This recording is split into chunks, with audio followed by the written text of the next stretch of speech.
Hello, friends. Robert Bevan here, author of the Caverns Creatures series of comedy, fantasy novels, and short stories.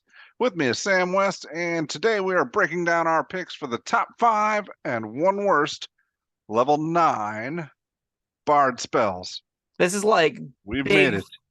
symphonic finale. This is George Lucas has got the band and they're jamming out. Everyone's like, yeah, this is sweet. This is Star Wars or whatever. This is big, splashy, exciting music at its finest. This is what it's supposed to be. In practice, it's kind of like the Wizard spell list with some misses, but that's fine. It's still pretty good stuff. Yeah, I like it. For the most part. I wish there was any Bard exclusives, just like a single one, but alas, there are not. Yeah, none of these. Let's see. Do any of them feel really bardy? Maybe not super bardy, but not unbardy either, I guess. I kind of wish like we got Wish here. It seems like it's in the realm of things that it could be able to do. That's a lot of lag, but we're chilling. Like it like Arabian Nights kind of style, bards being the storytellers that talk about grand tales of genies and stuff. I don't know. That feels more than the rest of these as a bard spell, but these are also one of them feels really bardy to me. Oh. We'll get there. Okay. Well, caveats as usual, Bob doesn't do any kind of rankings, which makes his job much easier on these, where I have to rank them best to worst by my own curse. I decided that out the gate, that's what I would do.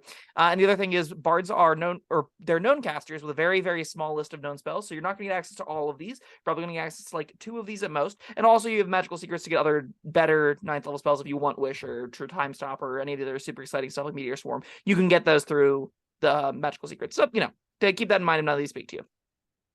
All right. Well, you want to kick us off? Sure. What's your top pick?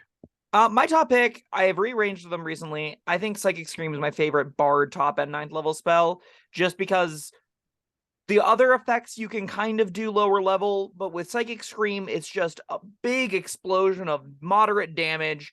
It causes people's heads to explode. It does the bard shredding thing in like the most metal way humanly possible, and it also just like it comes with a giant stun. Like everything's gonna take a bunch of damage, a bunch of stuff is gonna get stunned. For a 9th level saber die, it's pretty high impact, and 9th level spells kind of need to be. So I think while it isn't probably in a vacuum the raw most powerful, I think within the context of bard, it's the one I want the most on the most bards I'm making. All right. I was not expecting that to be your top, and it's mine. Oh, nice. Yeah. I mean, that's the one I was saying. This one feels bardy. I'm picturing a bard. He's just had enough. He's going, "Rah!" and heads are exploding. I love that line of text is in there. Yeah, there are little lines of text in a lot of spells that take them from like, yeah, sure, whatever, to, oh, never mind, I get it. And this is one such one. Much like the Mudfilled Cysts of Clone. This is its equivalent of exploding heads whenever I it don't know things. that that's true, because Mudfilled Cyst is icky, and like it paints a picture. Yeah. But that's not why I take the spell. Oh, that's the only reason I would take Clone is to But in the case of Psychic Scream, so you also, this is your favorite of the bard list just because of the aesthetic? Yeah. Nice. I mean, it's a cool spell too. It does cool things. I don't have it pulled up. I can. 14d6 damage and a stun on a failed save, and then half as much on non-stun on a success. And they get in saves at the end of each of their turns, ending it early. It's good. It's juicy.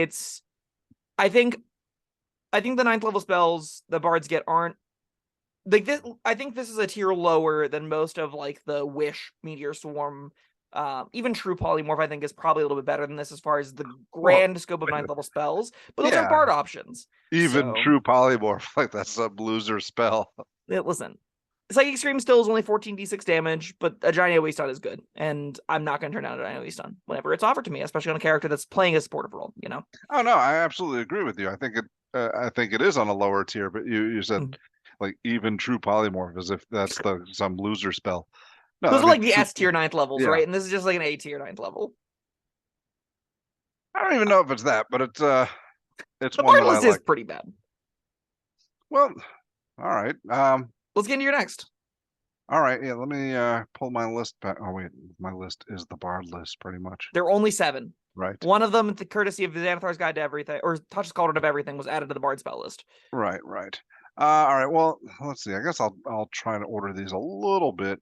Oh, I know. Here's one you don't like, but I Mhm. think is pretty good. Foresight. Yes. Foresight would not have made my top 5. It is my 6th. It's not the worst, but I really don't like Foresight. Why do you put Foresight up here? Well, we made a Foresight video, and I think we talked about it before we did the video, or Mhm.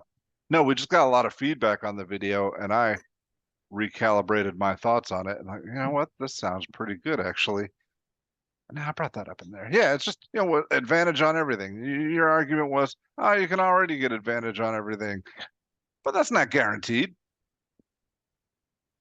I will come at this from a different angle than just saying it kind of is at the right tables, right? I will come in at the angle with this 9th level spell isn't doing a large enough impactful new thing, is why I don't like Foresight as well. So with something like Psychic Scream, there aren't other spells in the game that do giant AoE done with 14d6 damage, right? Getting advantage on things is relatively mundane compared to other 9th level powerful magical effects. If I can make meteors rain from the sky, or I can give my fighter advantage on their attack rolls, one of those things does something that you couldn't do in mundane means. And if I'm casting in a spell with a 9th level spell slot, I want it to be beyond the realm of the mundane. And I don't think Foresight leaves that for me. It's not just on attack rolls. It's on like everything. What does it do? Let's see. A creature Attack rolls, bestowed ability checks, saving throws, and other creatures have disadvantage. Just there's a I don't know. It makes one dude like super effective. it makes one dude moderately better at everything. And that doesn't scream high-end fantasy to me. If it It said your fighter gets 3 extra attacks, I'd be like, that's sweet, that's so cool. They're using superhuman speeds and stuff. If it had more interesting text than it does, I'd be all about it. But it's really boring to me, and I don't think it has a high enough impact to justify the slot still. I have been unconvinced. Yeah, I could see it being like a 7 or 8th level spell, but yeah, you're probably it might not be 9th level material, but it does like I wouldn't call it boring. I think it's pretty exciting just to see the guy going in there like Neo from the Matrix, dodging bullets and slicing off heads. And this is where I'm like, he's already doing that. Nothing Yeah. changed. He's just doing it slightly better. It's like if Neo from the Matrix got a pep talk, not like if Neo from the Matrix like learned he was in the Matrix. Those are very different avenues, right? This isn't suddenly he can jump 3 stories. It's just he has advantage on the check to jump as high as he can. And I don't know. That doesn't sit right to me. Anyway, we all know I don't like Foresight. We all know you do like Yeah. Foresight, and that's fair. I know a lot of people do like Foresight. The 8-hour duration certainly is very appealing to a lot of people. Oh, I find yeah. that it's like not that great still. And that's why the minute cast time means it's not really usable in combat, which means this is definitely something you want to use as your whole day adventure kind of 9th level spell, and I would rather have a giant, splashy, impactful, cool thing to do. It might just be Well, to personal be preferences, fair, but I would rather have 8-hour duration, like rather than short duration and immediate use. I mean, I don't think changing the spell to be a short and easier to use shorter duration makes it better. I'll agree with that, but I do think that like this isn't the kind of effect I'm ever really looking for. For a 9th level spell slot, at least. I get that. I will say specifically to bards, this is slightly more notable. And again, it's not my worst, just because bards are known as the supportive class, right? They are the class that is most likely to care that they're doing the supportive thing. So spending an action may fulfill your 9th level fantasy of giving them the best buff in the game, that just being advantage on all their attack rolls and advantage on the 2 ability checks they make in combat, and or advantage on the saving throws from 3 of the saves they get. But the fighter's getting indomitable anyway, and a bunch of other different save stuff that's kind of moot. There's a lot of mess that gets into this, that jumbles it all up and makes it different table to table, of course, but I can see it being like, oh, I get why a 9th level bard would want the best supporting spell in the game. I don't think it is, but I understand the mindset. all right, well, what do you got next? My next is Mass Polymorph. I think Mass Polymorph is pretty baller. I've always thought Mass Polymorph is pretty baller, but it's not that much better than Polymorph. I don't think it's better than Psychic Scream. I think I'll take an AoE stun with damage as opposed to Mass Polymorph more often than not. I think I've come around on it. But still, like 10 things getting polymorph just can, if half of them fail, it's backbreaking for an encounter. Are Like you if half using of this them, more polymorphing enemies than allies? almost always, yeah. Yeah. I mean, like you could Can turn you a bunch mix of it your up? friends into giant apes, but yeah. Can you mix it up? Like You transform up to 10 creatures you can see within range. The an unwilling target makes the whiz save. An unwilling shapeshifter automatically succeeds, and they each assume a beast form of your choice. You can use the same or different forms for each target. So yes, you could say barbarian, you can be a giant ape. Everyone else is turning into chickens. That is a thing you're allowed to do. Cool. It's neat. I think it's pretty cool. It's pretty fancy. Again, for the same reason where I'm like, fourth is kind of boring. Mass polymorph is polymorph up to 10 creatures. That's kind of exciting comparatively, but it's still not super new. This isn't again, it's not on that S tier echelon of brand new, splashy, powerful, game warping, crazy new magic. You're not granting wishes. You're not getting access to every spell in the game. You're not turning into archmages. You're not making the hell rain from above. You're just turning a bunch of people into chickens. And I love that. But that's, it's right, fine. question. It's moderate. I would probably take this one in Psychic Scream as my top twos. All right. Question. This works the same as polymorph. All right, you turn them into a chicken, and then you club them down to 0 hit points. And then everyone readies actions and just wails on them. Right, but they revert back to their normal form after that, right? Yes. So what happens if you turn yourself into a T-Rex, turn them into chickens, and swallow them whole? Then we have some weird fun interactions of when shapeshifters get larger inside of people. Which is an interesting question to ask your DM. Yeah, maybe don't feed them to somebody else first and then see what happens. Turn the frost giants into chickens and then feed them to a whale and then let the whale deal with the repercussions, not you. No. Turn the better frost yet, giants into chickens, feed them to a halfling. Better yet. A halfling couldn't swallow a chicken. Never mind. Okay. I think what you should do is you turn one of them into a hungry wolf and the rest of them into chickens, and then you let the wolf eat the chickens, and then I guess that doesn't work. So it'll kill them before it eats them. Kill them before it swallows them. Yeah, right. Yeah, so we do like a mammoth or something, and then you let the mammoth swallow the chickens whole. I think and mammoths then are vegetarians. I think they're probably more things in nature eat meat than they should. Well, I mean, they're turned into elephants. Elephants don't eat meat. I mean, that's true. They don't normally eat meat. Sure. Listen. Turn them into something that can eat the chickens and then let them have the problem of the chickens becoming creatures in their bellies. Maybe. Probably not. This is really dumb use cases of a fairly mediocre 9th level spell. But it's pretty fine. I like it. The viewers at home, why is this video so long? This is why. Okay. Because we were talking about elephants and turning enemies into mammoths and being vegetarian. Yeah, that's exactly what this video is, as long as it is. Okay. That was a mass polymorph. Agreed. Not even remotely bardic, but no, not really. Let's see what else I have. All right, I don't. True polymorph made the list, but I don't want to go polymorph to polymorph. Let's knock out kind of a boring one. Power word heal did make my list.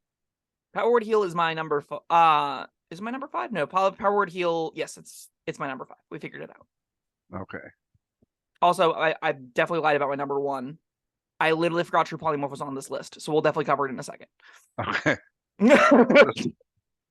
This is unprofessional, Sam. I'm sorry. I did this 5 minutes before. I may have napped earlier. It's does not make it more professional. All right. Power word heal though. Power word heal. Big healing. Yeah. I don't ever want to take this in my bard. I will if I absolutely have to.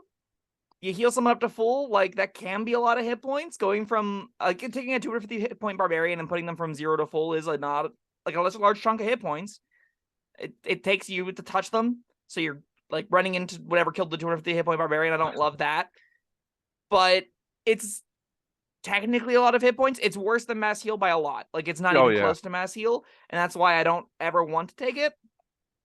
If I could not include it on this list, I wouldn't. But there were only 7, so it's included here. It is satisfying to think you get the big bad takes down your strongest player, and he's looking smug and satisfied, and then whoop, reset all the way back up to full. You run up to the giant evil demon king who's stomped your friend underneath his evil inferno heels and is breaking them into tiny bitty pieces, and you go, "Don't worry," and then you get him with the power word heal from touch range as the man with the loot in the background. And I think that is a silly scene, but yeah, sure. There could be also climactic moments of turning around the jaws of defeat, all that fun stuff. Yeah, that one gets ranked for potential and for lack of other options. It is a giant chunk of HP. It incidentally removes paralyzes and stuns and stuff. So like if like you don't really want to use it unless they're unconscious, and if they're unconscious, typically they're not suffering those other conditions. So like that's a real thing to consider. You don't. And maybe if someone's at like 6 and they're paralyzed, you go, okay, great, this is better than lesser better than lesser restoration, but like that's a second level spell, and it does like if your paralysis is what you care about, and you know you're going against paralysis, that's what's gonna do that job, not this. So the conditions are technically gravy on a giant chunk of hit points. If you need a giant chunk of hit points, then again, if they are paralyzed, then they could have like 8 guys beating on them, for crits, and they're right. probably almost dead anyway. Yeah. So yeah. I don't know. I don't love Power Word Heal. You don't seem to love Power Word Heal either. But it's not the end of the world if you take. It's just not very good. Well, I mean, in the situations where you need it, it is very good. But I don't know. Those situations being also you need to be able to get to the body, and that is somewhat of a challenge if you're against like a 6-headed dragon that's shooting 12 different breaths in a very short range. Well, that's you probably have a familiar. I mean, that's a bard. Deliver the Power Word Heal. Yeah. That could be what they're for. Sure. They are very expendable. PSA, your familiars come back whenever they die, so just keep sending them in. All right. That was my turn. I guess we're doing True Polymorph. My number 1 is actually True Polymorph. I don't know why it slipped my brain whenever I was ranking these, and I'm like, oh yeah, this spell exists. This spell is bananas broken. True Polymorph is definitely an S tier, unbelievably obnoxiously overpowered spell. It gives you the spell lists of the things you transform into. It gives you all their features. You could pick anything of CR your level or less, which is anything CR 19 or 18 or 17 or whatever 9th or upper tier, final tier you're at. There's a laundry list of busted monsters that this thing is, really, really gross at turning you into. So if you just like want a second, like if you burn through your first through 8th level slots, and you're like, yeah, I kind of want them all back. Turn to an Archmage, get your time stopped, and do it all again. That seems good. And that's the floor on this thing, so. Yeah, that's pretty nuts. Yeah. You also turn creatures into objects, which is cute. So if you want to be like save or die the big bad and then throw them in the ocean, that's an option. And is that permanent? No, less than an hour. Oh. But they have to wake up at the bottom of the ocean. Yeah. You could turn them into a piece of hard candy and eat it. And then I believe it reverts back and destroys you whenever that happens. But yeah, sure. Spicy candy. The transformation lasts the duration until it drops 0 hit points. If you concentrate on the spell for full duration. Oh, never mind. If you do concentrate on it for its full duration, it does become permanent. So yes, you can just turn someone into an oyster and throw them to the bottom of the ocean. Just leave them there. So neat. This is like the actual save or die, where it's like, yeah, you're just permanently this now. Which also, other than it not being like, this feels very wizardy to me, but you could just be a really spiteful bard. Again, the 9th level bard that's like still has a tab at the local bar, goes over and is just messing around their up tier spells and be like, you really annoyed me all evening. I turn you into a toad as I walk away, and I'm not going to talk about it anymore. And you're just going to be a toad for the rest of your miserable life. And it's really petty, but it's a thing you're allowed to do as a bard. Yeah. By the time you get to 9th level spells as a bard, this feels like it could be a bardy thing. Like, depending on how time goes in your game, I'm thinking this is like, the retired musician who's just sick of everything, sick of all the fans and the fame, and like, yeah, toad. Sure. In the most passive, like, disgust, true polymorph way. Not even rage-filled, just be like, I don't want to deal with you right now. Right.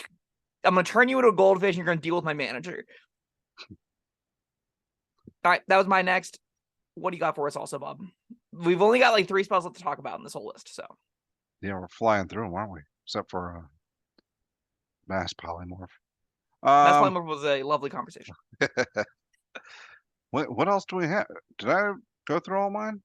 Are you a 5 for 5? Have you got them all? Let me see. We did Foresight. Yep. We did Mass Polymorph. Yep. We did True Polymorph. Yep. We did Psychic Scream. We did Power Word Heal. Oh, all right. Yeah, I've got 5. My number 5, or my number 4 then. So my full list is True Polymorph at 1, Psychic Scream at 2, Mass Polymorph at 3, Prismatic Wall is my 4, and Power Word Heal is my 5. And the reason Prismatic Wall is my 4 is because the remaining 3 spells I like less than it. Yeah, well, that's a good reason. Yeah.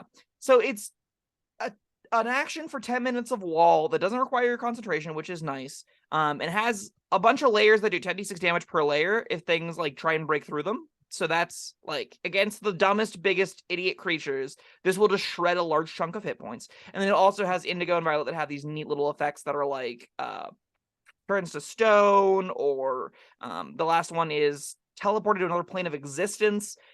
So there's like neat effects in here. I think its practical use is very suspect. I've seen a player prepare this. I don't think I've ever seen it cast. Well, it was on a wizard, and it was in their book. I think they only used Meteor Swarm and Time Stop in that game, not this. So I've never seen this cast. I suspect by how it reads, it is probably not very good still, just because you just don't run into the prismatic wall.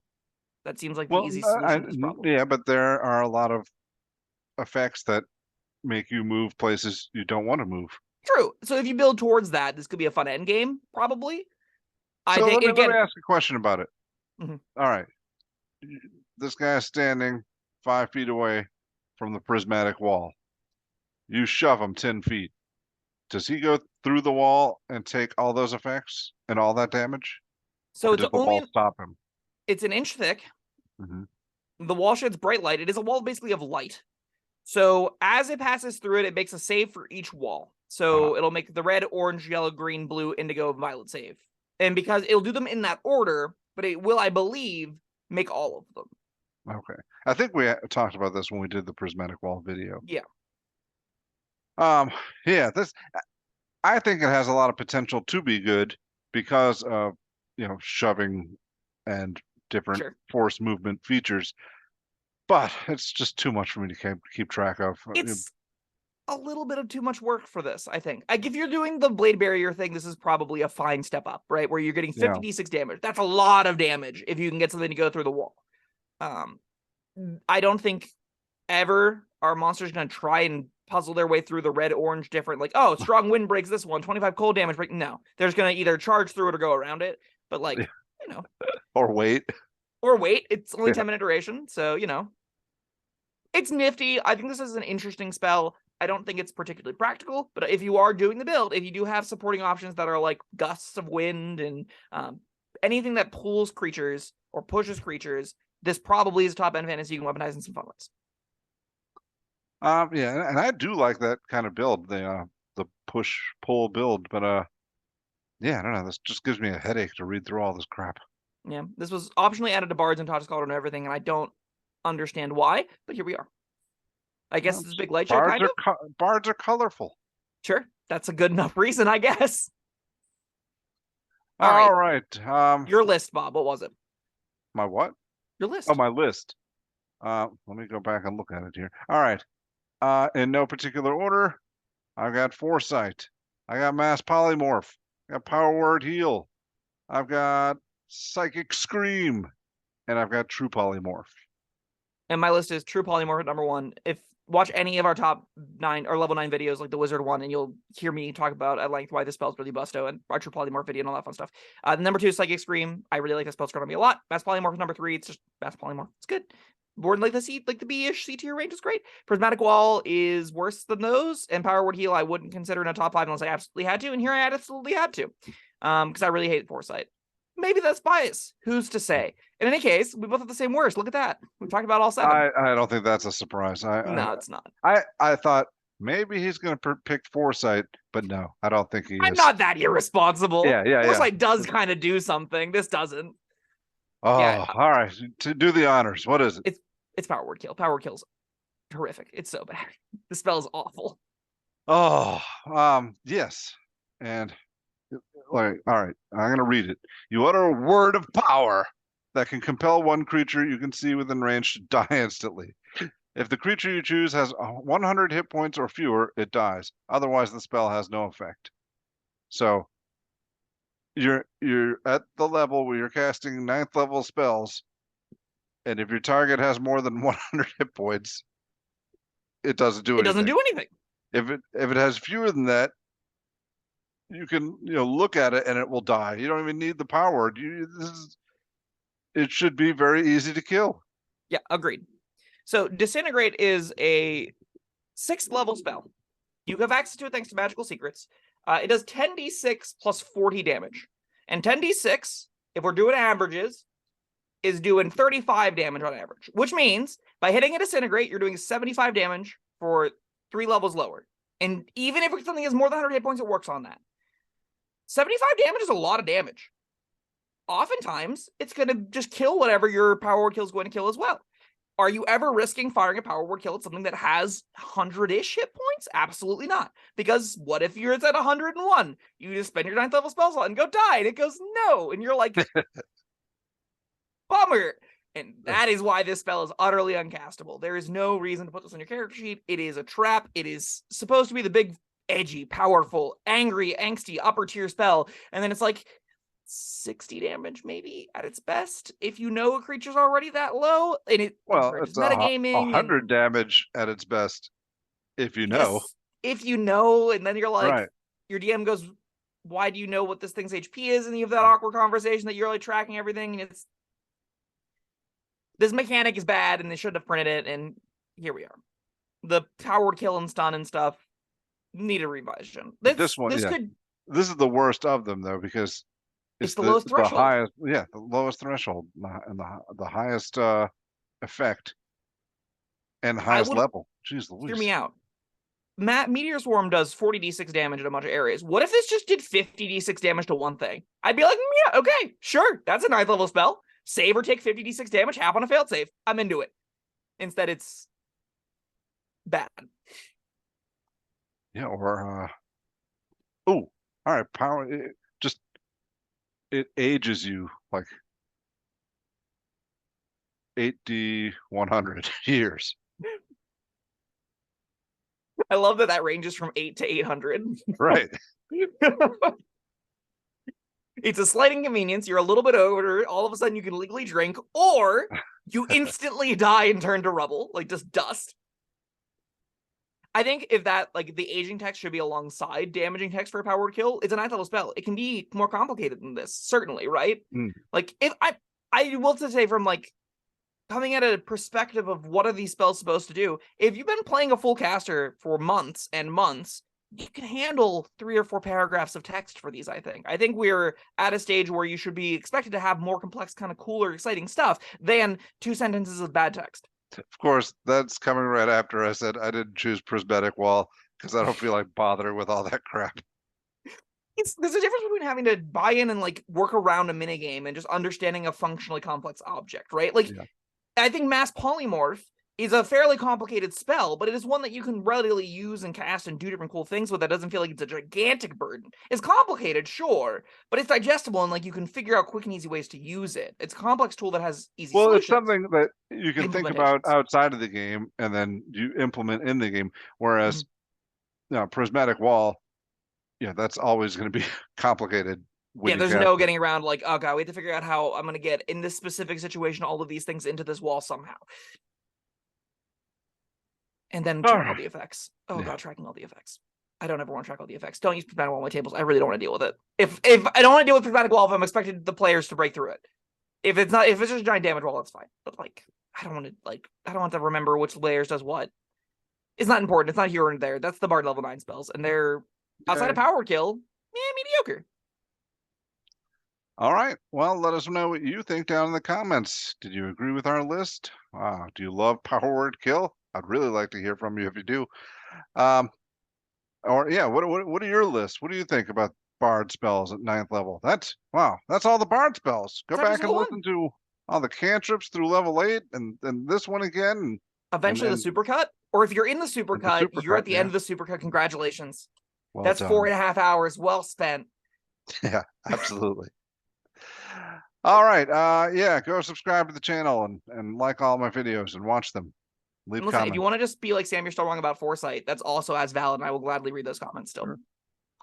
All right. That was that. We will see you for whatever spell list we decide to cover next. Bye-bye. Thank you for watching. If you found this helpful, informative, or entertaining, I'd really appreciate it if you hit the like button below. You needn't smash it. A gentle tap will suffice. If you want to see more videos like this, subscribe to the channel. And make sure you check out the links in the description, where you'll find my Caverns and Creatures series of comedy fantasy novels, Sam's full review of the spell, and other fun things.